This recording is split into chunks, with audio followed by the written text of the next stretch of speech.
நம்ம நக்கீரன் டிவியோட தொடர்ந்து இணைந்திருக்க பெல் சிம்பிளை கிளிக் பண்ணுங்க. இன்றைக்கு மோடியை பற்றி சொன்னார்கள். மோடியை பற்றி மிக நாகரிகமாக விமர்சித்தால் மோடிக்கும் புரியாது. மோடி பாணியிலேயே விமர்சித்தால் தான் முடியும். வாய்கிழிய ஒரு மாதமாக கத்திக்கொண்டிருந்தாரே மோடி, 5 மன்னிக்க வேண்டும் 4 மாநில தேர்தலிலும் இப்போது பாராளுமன்றம் நடக்கிறது, அங்கே மட்டும் வாயை துறக்க மாட்டார். பாராளுமன்றத்திலே வாயை துறந்தால் ராகுலுக்கு லோக்சபாவிலே பதில் சொல்ல வேண்டுமே, ராஜ்யசபாவிலே நம்முடைய சிதம்பரத்திற்கு பதில் சொல்ல வேண்டுமே. ஆகவே பதில் சொல்லக்கூடிய ஆட்கள் இருக்கின்ற இடத்தில் அவர் பேச மாட்டார். ஆனால் எங்கே பதில் சொல்ல மாட்டார்களோ கட்டுக்கடக்காத கூட்டத்தை காசு கொடுத்து கூட்டி வந்து அங்கே சத்தமாக பேசுவார். சரியாக பெயர் வைத்தார்கள் குஜராத் கழுதைகள் என்று. கழுதைகள் என்றால் தவறாக நினைத்து விடக்கூடாது. சுமை தூக்குகின்றது கழுதைதான். இப்போது உங்களுக்கு லாரிகள் இருக்கின்றது, மினி லாரிகள் இருக்கின்றது. ஆனால் ஒரு காலத்தில் கழுதையை கேவலமாக எண்ணிவிடக் கூடாது. ஆனால் அந்த கழுதைகள் துணியை சுமந்தன.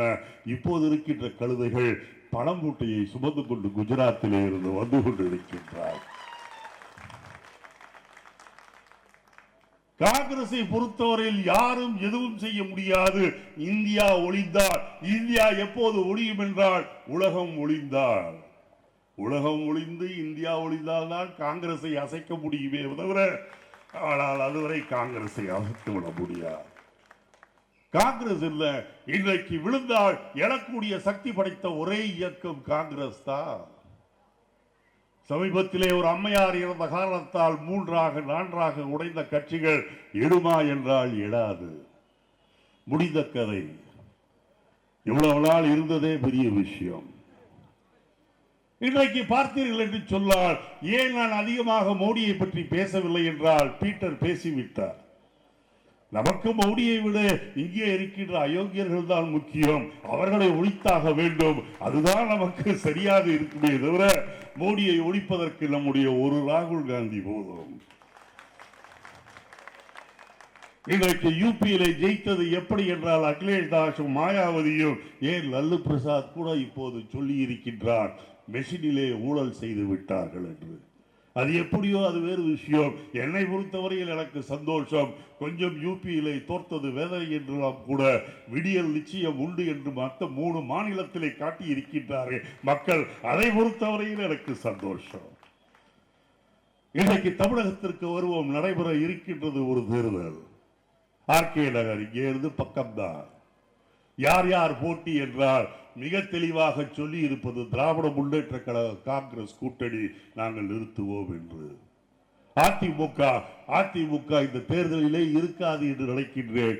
கண்டிப்பாக இரட்டை இலை சின்னம் என்பது யாருக்கும் கிடைக்காது. கிடைத்தாலும் உருப்படாது, அது வேறு விஷயம். மற்றவர்களை பற்றி சொல்ல வேண்டாம். என்னுடைய அருமை நண்பர் சின்ன ஐயா, மாலையிலே பத்திரிகைகளில் பார்த்திருப்பீர்கள், இடைத்தேர்தலில் எங்களுக்கு நம்பிக்கை இல்லை. வாசல் அவர் ஒரு உண்மையை சொல்லிவிட்டால், இடைத்தேர்தலில் உங்களுக்கு நம்பிக்கை இல்லை, மற்ற தேர்தல்களில் மக்களுக்கு உங்கள் மீது நம்பிக்கை இல்லை. அதுதானே செய்தி.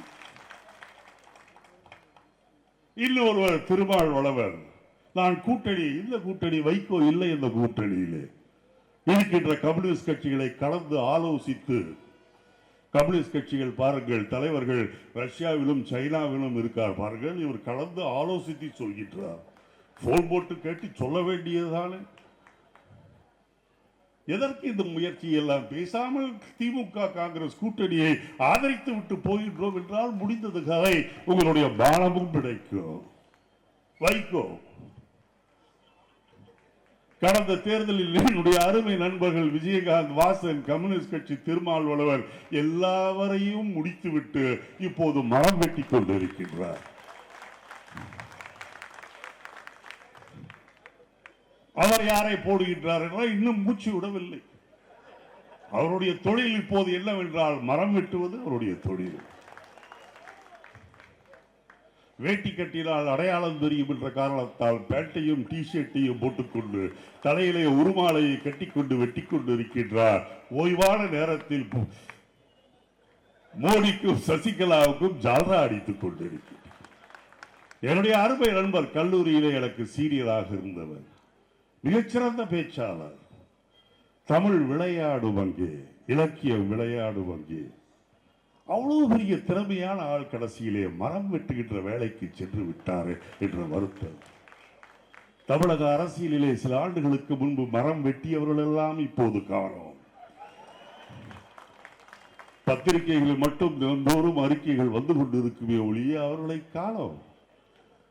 இதற்கு வைகோ அவர்கள் இந்த வேலையை எடுத்திருக்கின்றார் என்று எனக்கு தெரியல.